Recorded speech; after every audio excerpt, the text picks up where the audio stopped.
Welcome to Drifting Through Smoke. I'm Cultural Drifter. And I am Smoking Fox. All right, so this is a podcast where we just try to make our way through the haze of the day, right? And today's haze is going to be Tusk. Tusk. A movie by Kevin Smith, Yes. written and directed. Yes. And this is podcast numero uno. Yes, this would be the inaugural podcast, if you will.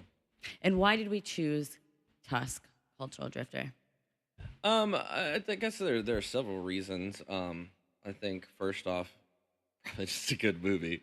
True. It is a good movie. Secondly, in our launch of under podcasting, Podcastity? yeah, podcastity, the Kingdom podcast. Kevin Smith has been a pretty big push towards doing something like that. So I think it quite appropriate to have the inaugural podcast with something with him, because I know ever since I started listening to him, I always thought, hey, I could do that. And I never even knew of, I knew of podcasts, but I never listened to them or even thought that I would enjoy them until we started dating, and we started listening to Babylon and That's Hollywood Babylon for Hollywood Babylon. Those of you who are not in the know. That is Yes. A podcast with Ralph Garman, Kevin Smith, and they do that at the Improv. It's just a big old bucket of fun. Yeah. I know he likes to say bucket of win. It's a bucket of fun. It's a big old bucket of fun, yeah. For sure. So we just are partial, for lack of a better word, to Mr. Kevin Smith. Yes. So Yes. Tusk, was put out by Studio A24. Yes, A24. Also, another movie that they have put out that we are also fans of is Ex Machina. If you have not checked that out, we would suggest that you do so. Yeah, for sure. That's definitely up there. And then there was another time travel movie that we were discussing when we were watching Tusk. I want to say it was like the Almanac or something.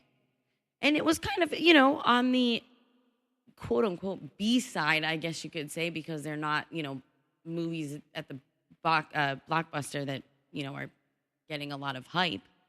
But excellent films. Also Swiss Army Man. Oh, enough said. Especially if you've seen it. If you don't know Jurassic Park, you don't know shit. That is true. The Witch. Oh my God! Also amazing. A24. I didn't realize Tusk was under that mantle. I didn't realize that it had made it quite there. Hold on, let me see.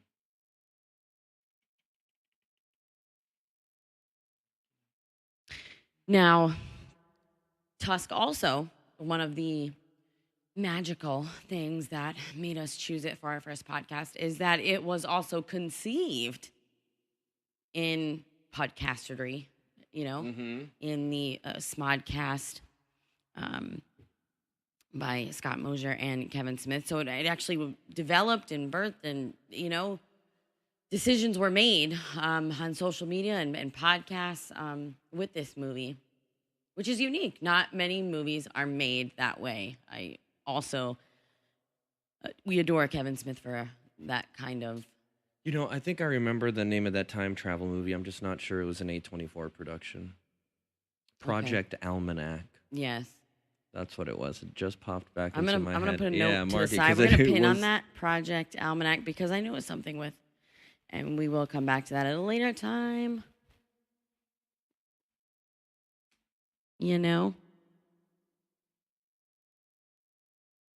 And so, jump right off and say, let's talk about Justin Long.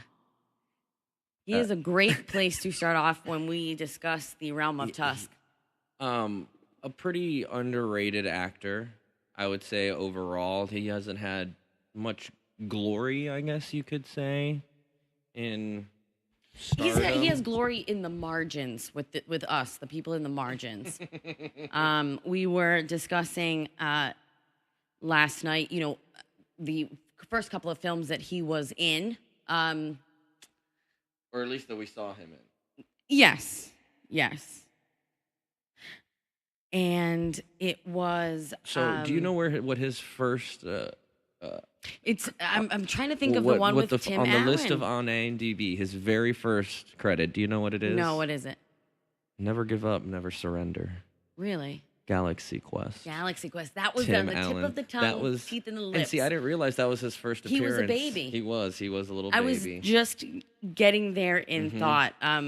Yes, I had no idea. So that was his first. Yeah, that was his first. That's what I was getting. Because he was the Tim Allen. I just was saying that. And then two movies later is Jeepers Creepers. Creepers, which is one of the first films I saw him in. 1999 and 2001. Mm-hmm. So he has not been out on the scene for very long. Not very long. And after that, how long was waiting after and accepted? Where does, let's crunch, So Jeepers Creepers is in 2001. He was on Jeepers Creepers 2 was in 2003. Ed was 2000 to 2004. I believe he played the brother. Did he play the brother? No, I don't know. And Dodgeball was 2004. That was the next big one. So it was Dodgeball. And I remember in Dodgeball, and we were, discussing, it, in Dodgeball, he was a slightly annoying-ish character. Yeah. Rightfully so. Overshadowed by yes, Mr. Reynolds. That is Ryan Reynolds. He was not in Dodgeball. Oh no, I'm sorry. There was Vince Vaughn. That was Ben Waiting. Stiller. He was overshadowed by there was a lot of freaking people. What's the pirate's name? Oh my god! At least what's his character's name? Petey. Yeah, he's been in so much now. Gosh, I know. Steven, like, and he's he have a weird walrusy name? I'm not sure. He's a good-looking He is a good-looking dude. guy, and then also not in that movie necessarily, but Jack Donaghy's boss is the dodgeball guru in Rip Taylor or whatever. Jack Donaghy, for those of you who don't know that reference, is from 30 Rock. Is from 30 Rock. But sitcom I by can't Tina think Fey. of that guy's name, who's in the Duck Dodge. But there was a bunch of stars in Dodgeball. And then when was Waiting? I could pull that up, but I'm not even going to go down that rabbit hole because we'll never get out of that. So then, Dodgeball was 2004. Mm-hmm. 2005, we have Waiting. Now, Waiting, I like that movie. We worked in service industries. I think it's an excellent portrayal of the service industry. Yes. We could have a whole podcast about that. But is so Justin veiny. Long's character was overshadowed by Ryan Reynolds and Anna Faris. Oh, that's right. There was and Anna Faris was and the cook. Funny. Oh my gosh, and Dane Cook. Dane Cook. Although he had a minor role. He had a very minor role, but he was still but memorable. But we were also discussing that. Well, he started to appear in memorable to me in first Kevin Smith films, Zack and Miri Make a Porno. He was the lover of Miri's love interest, who was also a Superman, one of the Supermans. Which that was 2008, Zack and Miri Make a Porno. Yes, and he was delightful. I mean, in standing out where he wasn't a main character, he was in what? Not even 20 minutes, maybe an hour. He wasn't. I mean, total. And he was just great. And then Strange Wilderness was my other in the middle there. In 2008, he also did Strange Wilderness, which you have not seen, which we will. That's on the list. It is. I'm putting a pin in it and writing it to the side. Because he plays a stoner, and the best part about it is he gets a tattoo of eyeballs on his eyelids, and so he's asleep at the table, and he's just goofy. He plays it really well. But I think that Kevin Smith has really the dialogue that Kevin Smith, and we were discussing this last night, the dialogue that Kevin Smith gives Justin Long. And the performances that he's been, the performance he gives in Tusk. And that's the beauty of how Kevin Smith writes is because he writes parts for people. He doesn't write parts and then try and fit people into them. He says, I want this person to play the role. I'm going to write it for that person. And then they just do what they do. That's so I think it kind of goes both ways. I mean, in the transformation of his character mentally, emotionally, from a nonverbal, facial standpoint. Yeah. Crazy. I mean, it's kind of sick to think that he wasn't nominated for some kind of award for his portrayal. I mean, if Leonardo DiCaprio would have done it, they would have, fucking revered him. You're probably 1,000% right with that. Or Christian Bale. I mean, you know what I'm saying? You're probably absolutely right. But he really did. He did. It was a total. He went full on walrus. He did when he went full walrus by the end. Yes. Yes. He did. He had to. Yes. He had to, and just his eyes, because that's really at the end, really all that was human it's really left a of him were nonverbal his eyes. And communication. I mean, big. It falls onto that. Now, this also is the first installment in Kevin Smith's Great White series. It's our first introduction to Great White North. Great White North series. Trilogy. Yes. You know me. Right now, it's a trilogy. You don't know. It could be a series. And you know what? You are absolutely right. Because with Kevin Smith, he will switch it up on you because he is, I'd say open-minded and willing, but B, he's just an entrepreneur and he knows he'll take what he can get and work with it. So yeah, it could. If it led to 2 more movies that were something that he'd wanted to do, I don't think for a moment he would hesitate on that. Although I'm still anxiously awaiting Clerks 3.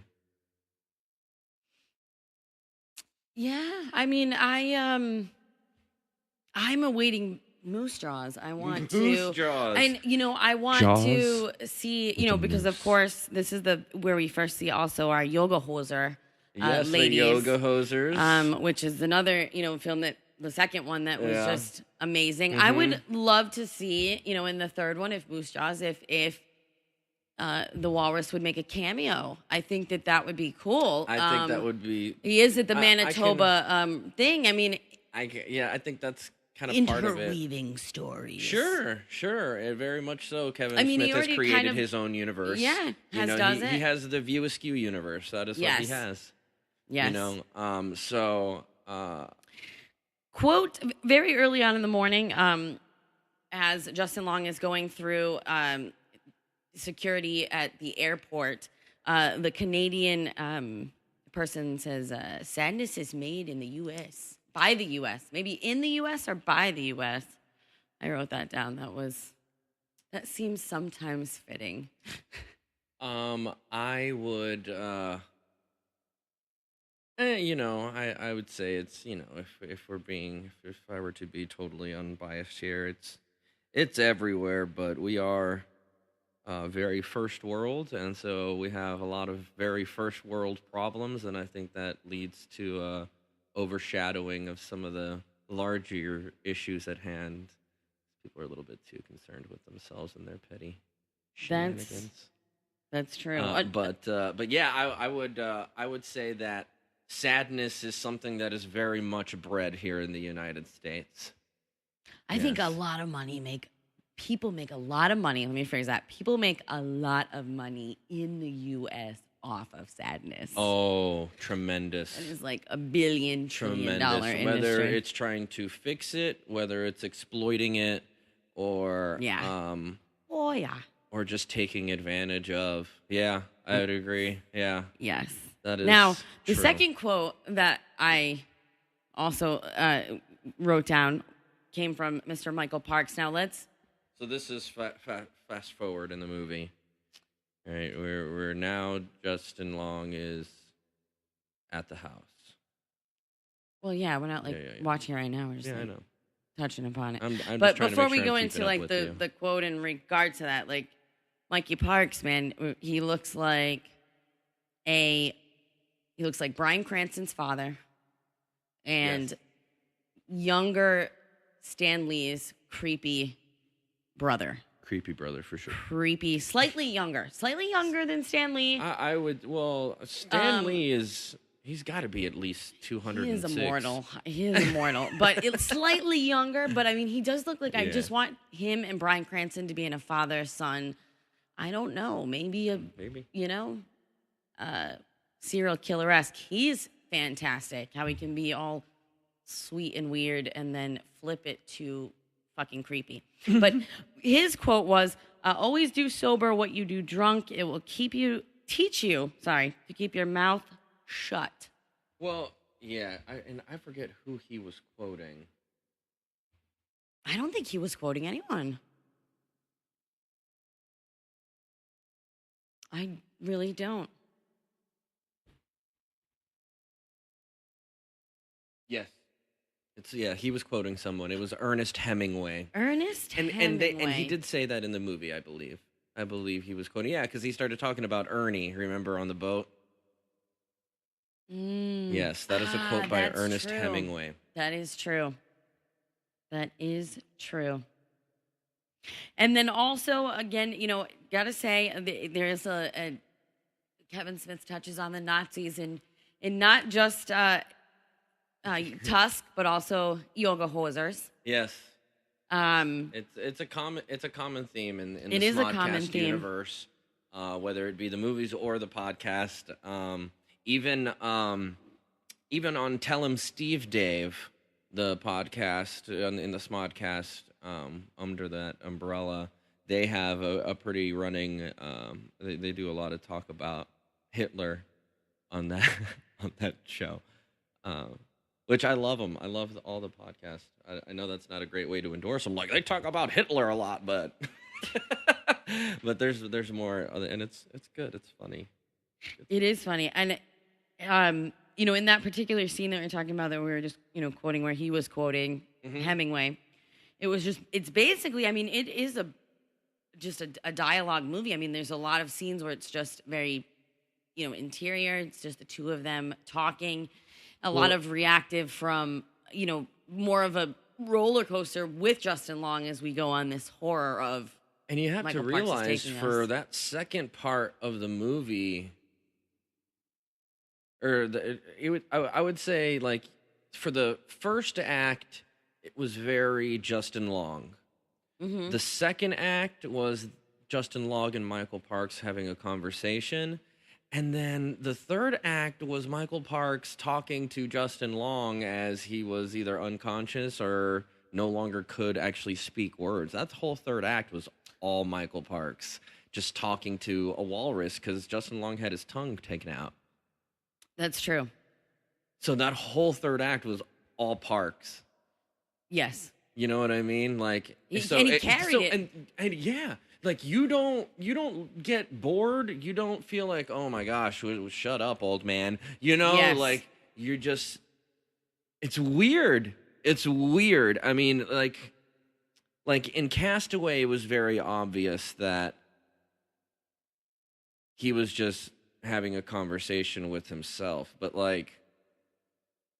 Here it was, like, I mean, yeah, because there was another person, like a live thing there, but it's not like he was actually talking. He was just like, "Ooh, I know Mr. Tusk," right? Like, oh god, like he would just like make up what he thought he was saying in his head, and yes, Mr. Tusk. And he's also given work. I spoke about Michael Parks, Justin Long, Haley J, Mr. Oz. Yes. I'm going to say Osmond, but it's not Osmond, isn't it? Oswald. Haley Joel. No, Osmond, yeah. Haley Joel Osment. Yeah, it is. Osmond. Little Sixth Sense boy.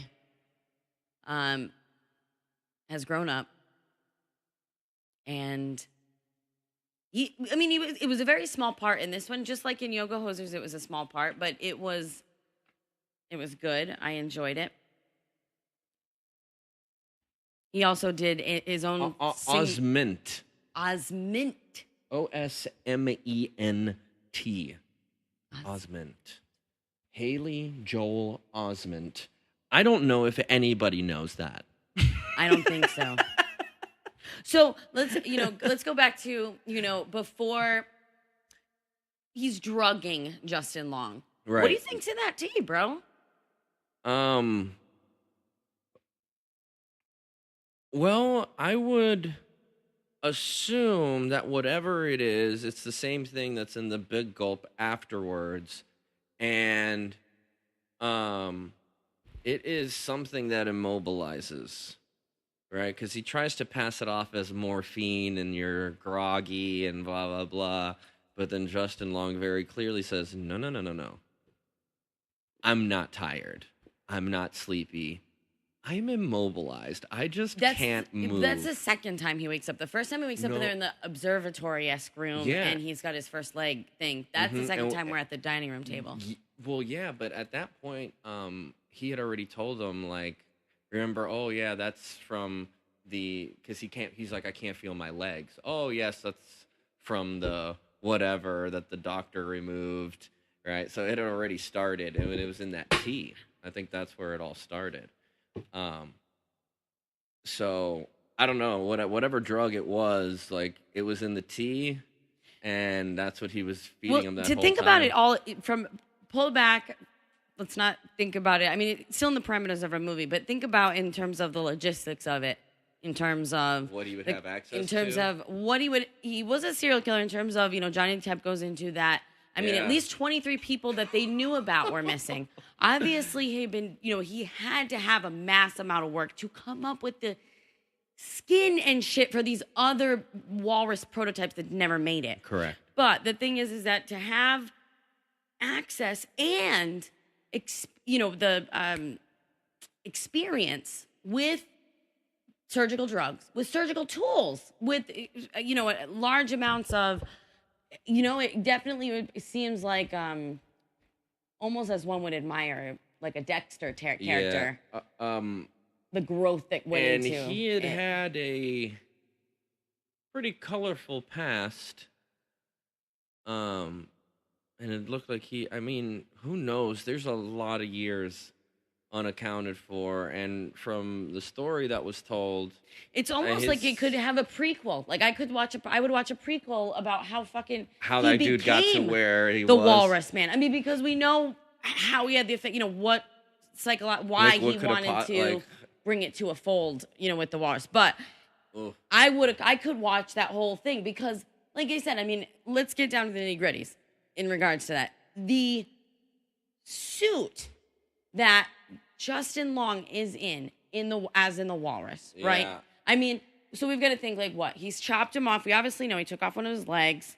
Yes, from above the knees. And then at the end, we saw that he had basically was just torso, kind of. He didn't, Yeah. And then he's kind of in this thing, and I was just saying over and over, I wish I could have an MRI scan of that whale body just to see what was fat, other people's skin and was it couch cushions? What the fuck was cushioning him?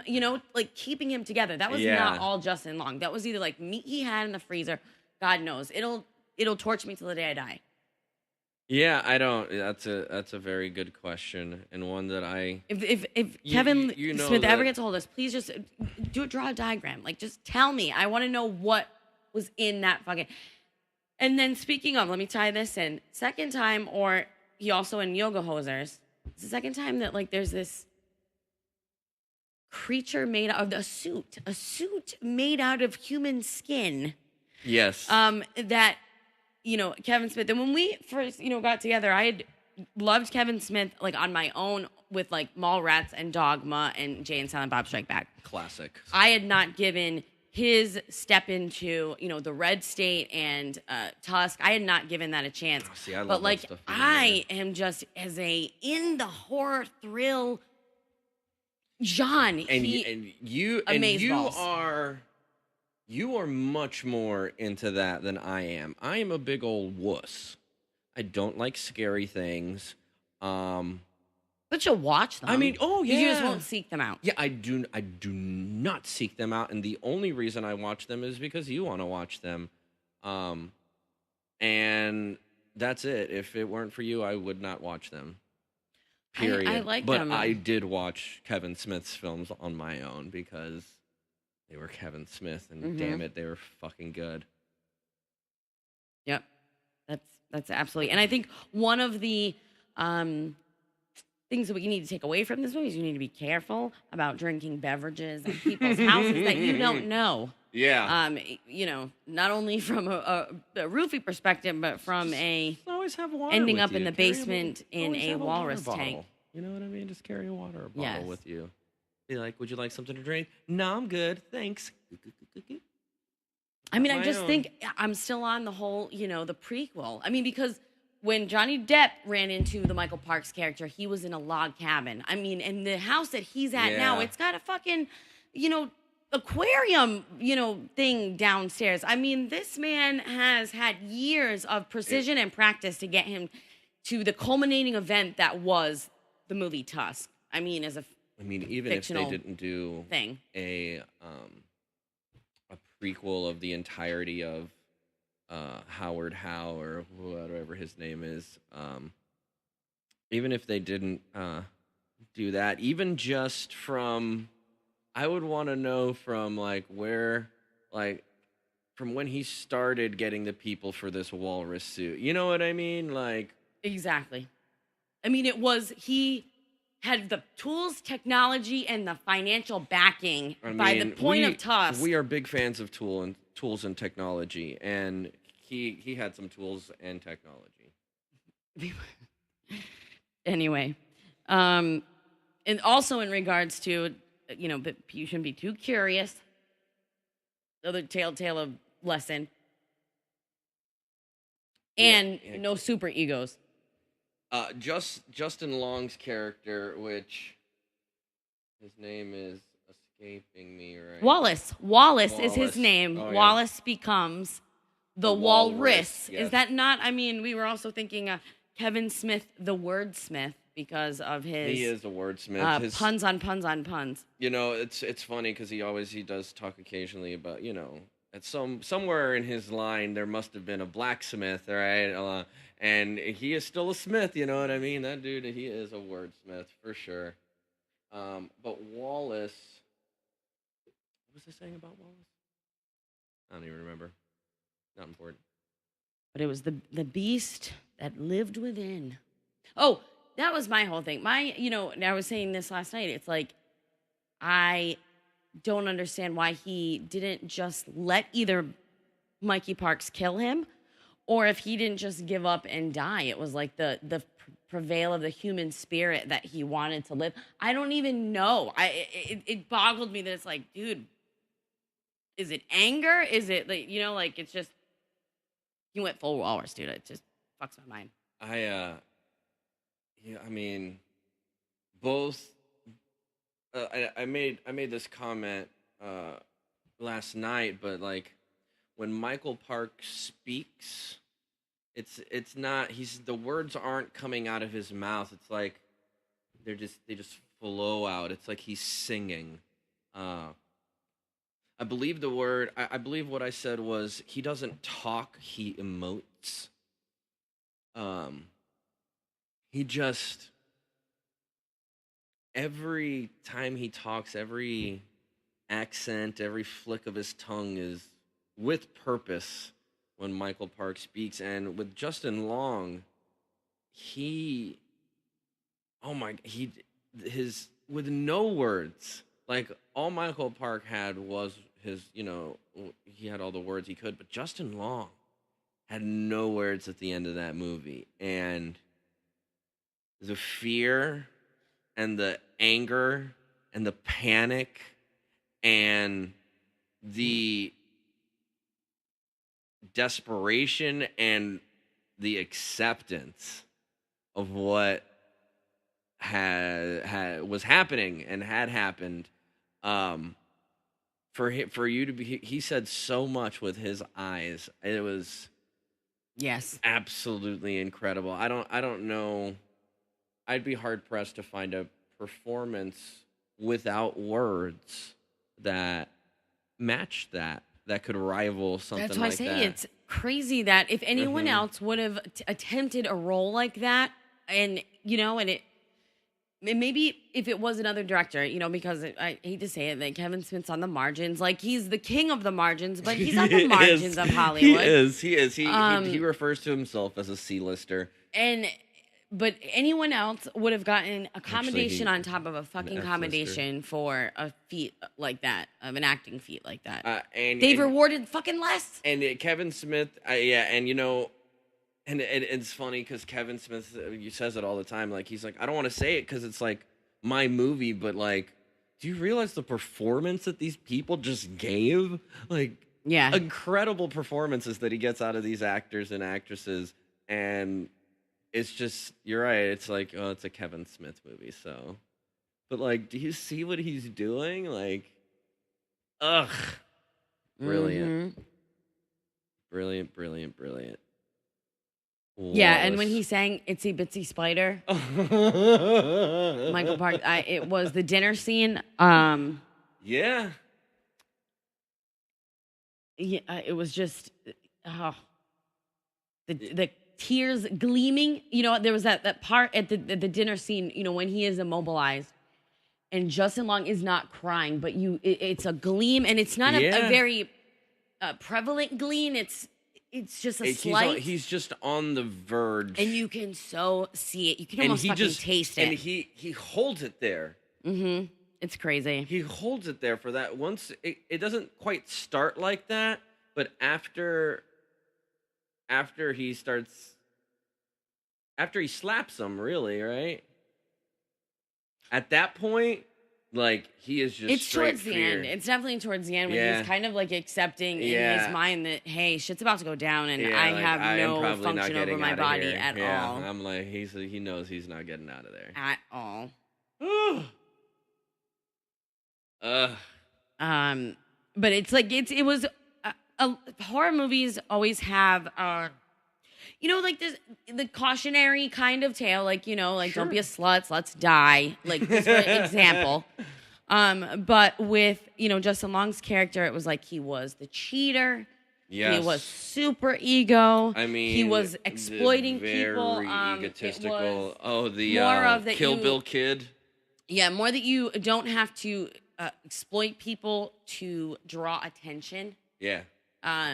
Or to create, exactly that, to gain attention. You don't. No, there's no need for that.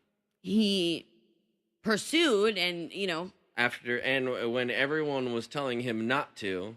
Yep. He still in his own just like any addict, he rationalized for the show. Yep. It's for the show. I have to for the show. Like, no, that's your show, bro. Mm-hmm. You don't have to do anything that you don't want to, but it was that ego. He's rationalizing the irrational. It was the super ego. And maybe, and that's also what I guess the clencher, I think, of it is in the end, and in regards to that, when she's like, the difference between the animals and us is that they cry. And, at the end, he's the single tear, and it just brings it back. Like, why?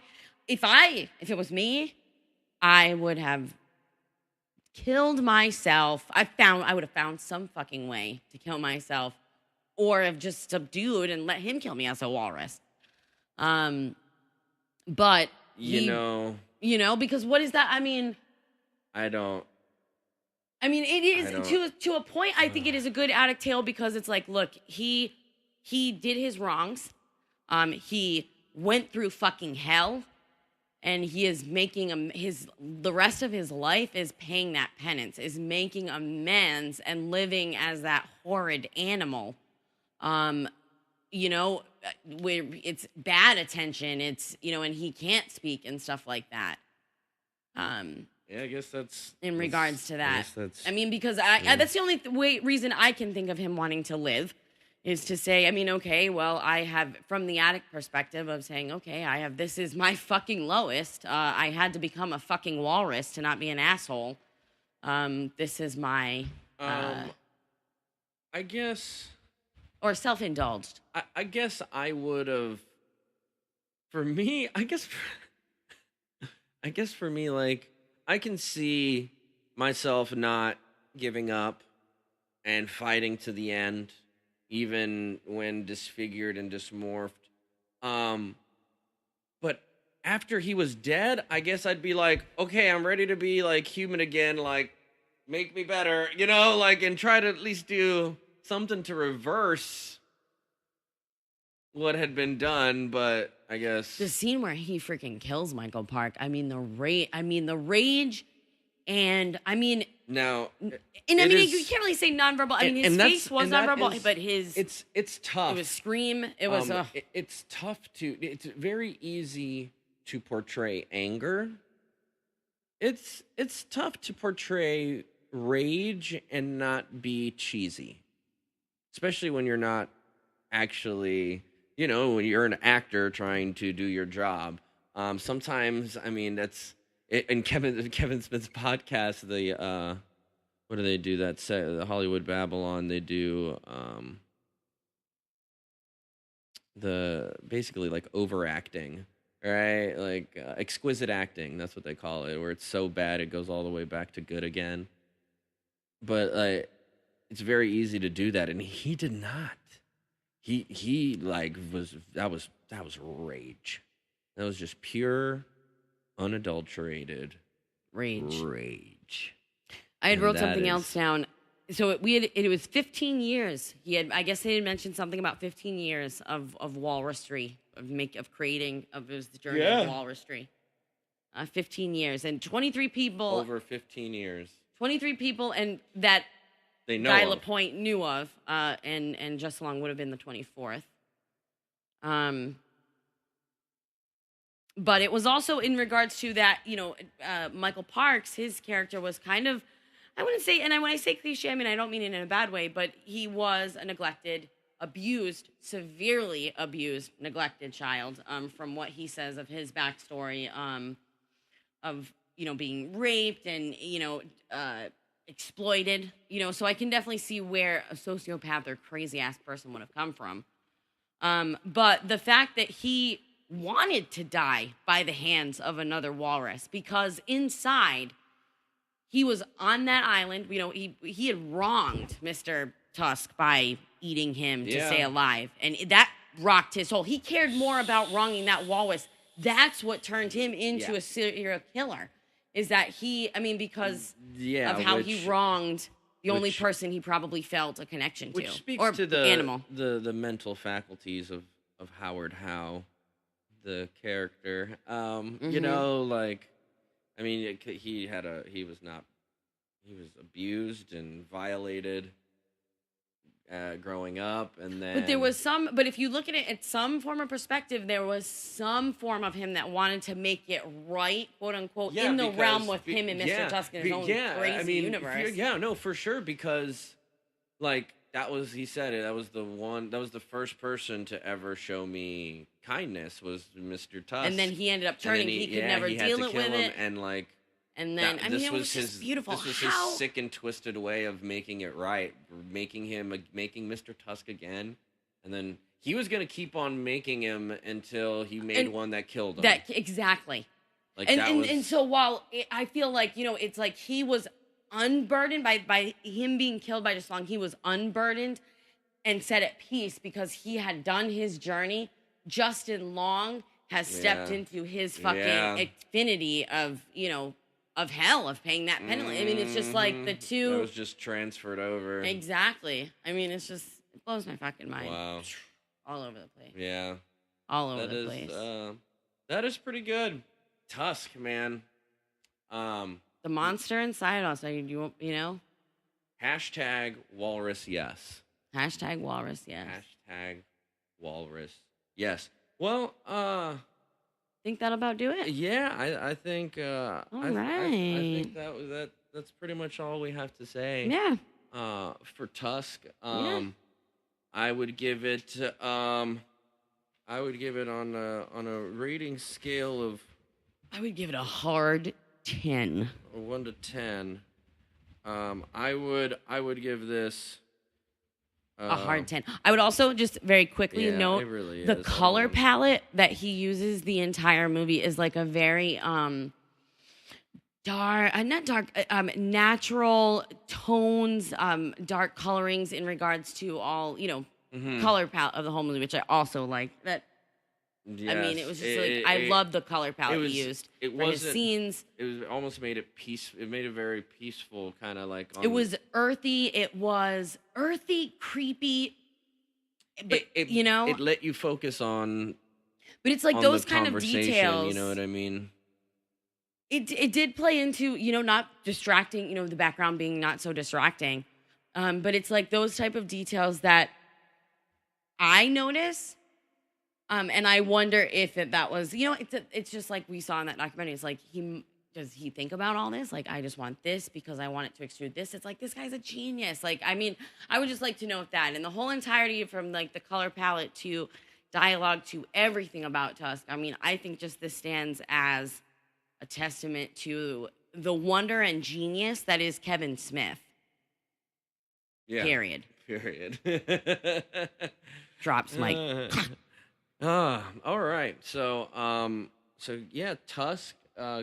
See it. It's a freaking awesome movie. I love everything about it. And so I think that'll end it for this first episode of Drifting Through Smoke. I'm Cultural Drifter. I'm Smoking Fox. And we will see you next time. Laters.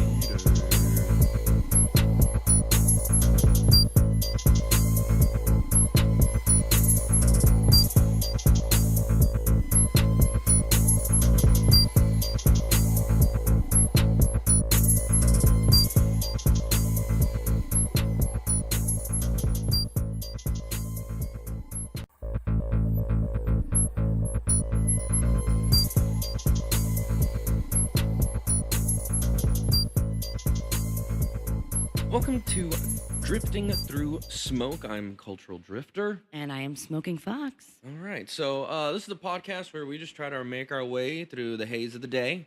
All right. And today's haze is going to be Tusk. Tusk. Movie by Kevin Smith. Yes. Written and directed. Yes. And this is podcast numero uno. Yes. This would be the inaugural podcast, if you will. And why did we choose Tusk, Cultural Drifter? I guess there are several reasons. I think first off, it's just a good movie. True. It is a good movie. Secondly, in our launch of under podcasting, Podcastity. Yeah, podcastity, the Kingdom podcast.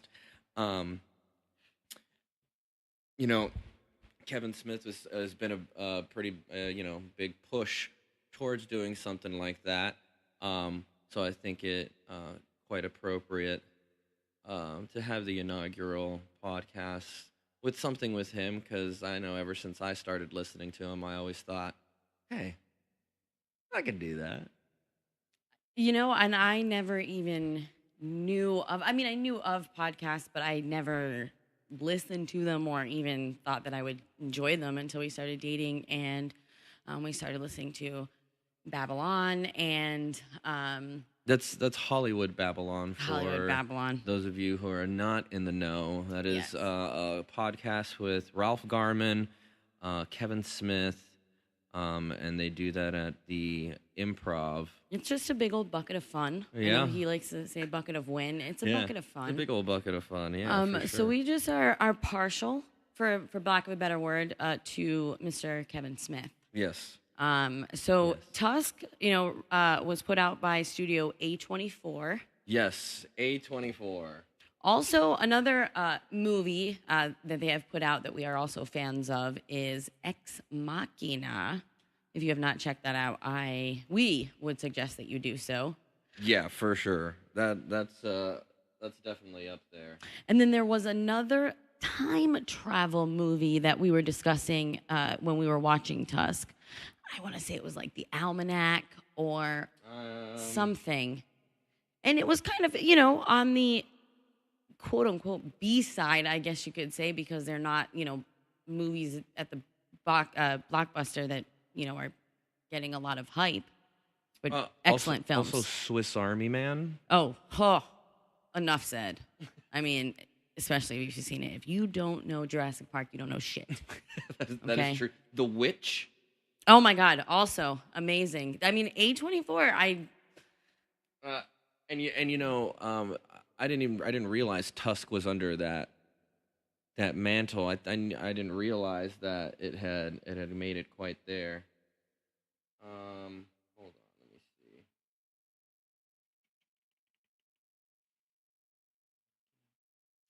Now, Tusk also, one of the magical things that made us choose it for our first podcast is that it was also conceived in podcastery, in the Smodcast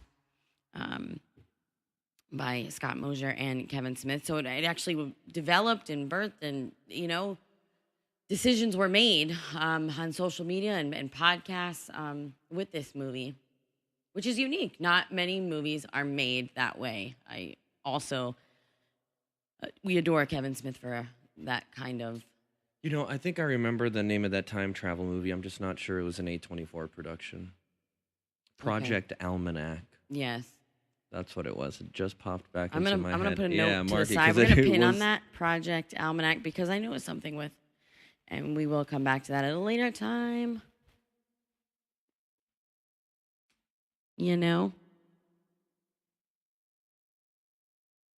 And so, jump right off and say, let's talk about Justin Long.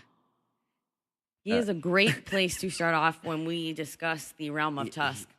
A pretty underrated actor, I would say, overall. He hasn't had much glory, I guess you could say, in stardom. He has glory in the margins with us, the people in the margins. We were discussing last night, the first couple of films that he was in. Or at least that we saw him in. Yes. And it was... So, do you know what his first... I'm trying to think of the one with Tim on Allen. the list of on IMDb, his very first credit. Do you know what it is? No, what is it? Never Give Up, Never Surrender. Really? Galaxy Quest. Galaxy Quest. That was Tim on the Allen. tip of the tongue, teeth in the lips. And see, I didn't realize that was his first appearance. He was a baby. He was a little baby. I was just getting there in thought. Yes. I had no idea. So that was his first. Yeah, that was his first. That's what I was getting, because he was the Tim Allen. I just was saying that. And then two movies later is Jeepers Creepers. Creepers, which is one of the first films I saw him in. 99 and 2001. Mm-hmm. So he has not been out on the scene for very long. Not very long. And after that, how long was waiting after and accepted? Where does, let's crunch, So Jeepers Creepers is in 2001. He was on Jeepers Creepers 2 was in 2003. Ed was 2000 to 2004. I believe he played the brother. Did he play the brother? No, I don't know. And Dodgeball was 2004. That was the next big one. So it was Dodgeball. And I remember in Dodgeball, and we were, discussing it, in Dodgeball, he was a slightly annoying-ish character.